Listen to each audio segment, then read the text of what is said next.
السلام علیکم ورحمۃ اللہ وبرکاتہ. نن الحمدلله د الله تعالی په فضل او کرم سره په مسجد نبوي کې د الله جل جلاله د محبوب د روزي سره مخامخ زمونږ یو ډیر خوږ ملګری مشهور فلم سٹار مشهور اداکار فردوس جمال صاحب سره ملاقات وکړو. زه ګناهګار یم راغوستی به او هغه هم راغوستی دی حاضرې دپاره راغوستي ملګرو فردوس جمال صاحب ته به وایم چې عوامو له یو پیغام ولې ورکړه ستاسو دا راتلل عوامو له یو پیغام یې ښکلی کښند ورکړئ. سلام دیجي. السلام علیکم. بسم الله الرحمن الرحیم. اللهم صل علی سیدنا مولانا محمد وعلى آل سیدنا محمد وبارک وسلم وصلی علیه. ټولو مشرانو کشرانو ورونو خویندو ته ټولو ته مې سلامونه او حضور علیه السلام باندې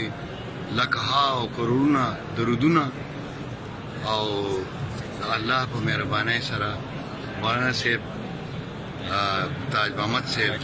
تاج اکبر صاحب ورشد دی ورور زمون ډیر دوستو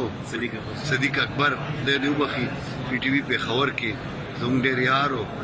او دا سجيبه غوندي زه دې ته اتفاق نه وایم ولې چې هر څه لیکلي دی پاس دا زمون دلته ملاویدل ملاقات یو بل سره لیدل دا الله لیکلي وي. نو مولانا صاحب سره اوس دی خو مخکې دیم فنکارو ګلوکارو سندرغاړی وې او الله پې رحم وکړو او اوس چې کوم دی د الله په لاره کې تبلیغ هم کوي امامت هم کوي او تعلیم هم ورکوي ماشومانو ته او د اسلام په هکله معلومات او صحیح او دلته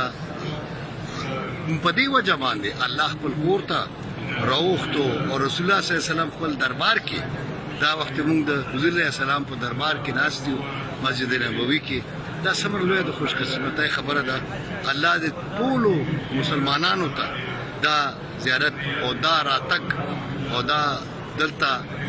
دعا او دلته مونځ کول نصیب کیه اور الله دې تاسو ټول خوشحال لري تاسو قسمتونه د ښه کیه. فردوس جمال صاحب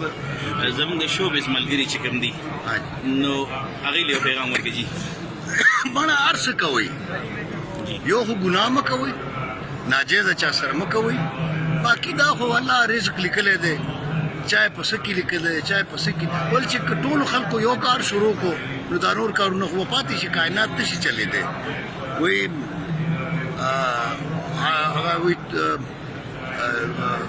هغه خوشحال بابا وایي که نه هر سړی پیدا دی خپل خپل کار لره که نه وایي شیخ دې مونځ روژه کړه زه به ډکې پیالې اخلم. هر سړی پیدا دی خپل خپل کار لره که نه د ډکو پیالو نه مطلب د الله او د رسول د عشق چې کوم شراب دی پیالې دي هغه دی بس مونږ ته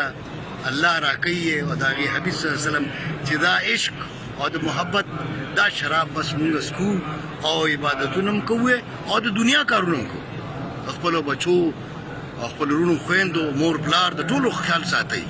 دا نه چې تاسو وغورځوئ ولې چې الله انسان د انسان دپاره پیدا کړی دی. وی کہ رہا اقبال بھی درد دل کے واسطے پیدا کیا انسان کو ورنہ طاعت کے لیے کچھ کم نہ تھے کر رو بیاں. زړه د درد پر یو بل سره مینه محبت او خپل محبت او خپل هغه خپلوالی چې کوم دی د انسان سره دې دپاره الله انسان پیدا کړی دی. ته عبادت دپاره صرف نه دی پیدا کړی. عبادت که د عبادت یې غوښتنه نو دا فرښتې او پیریان لږ ووې نه عبادت بم د الله کې او د الله بندگانو سره ښېګړه بم کې. نو الله دې ټولو ته دا توفیق ورکړي او الله او د رسول په دربار کې دی الله حاضري د ټولو کیه او مونځ چې کوم دی بس هغه مه پرېږدئ. هر څه کوئ دنیا کې کاروزګار کاروبار دی روزګار دی ولې چې رزق ګټې که نه رزق هم حلال رزق به هم خپلو ماشومانو ته وروڼو خویندو ته د هغوی دپاره به هم تکل کې ته خو دا دی چې که مونځ چې کوم دی که نه دا 5 وخته مونځ دا مه پرېږدئ دا به ضرور کوئ. نو الله په تاسو باندې ډېر رحم کوي ډېر جزاک الله. جي الله دې د فردوس جمال صاحب دا خبرې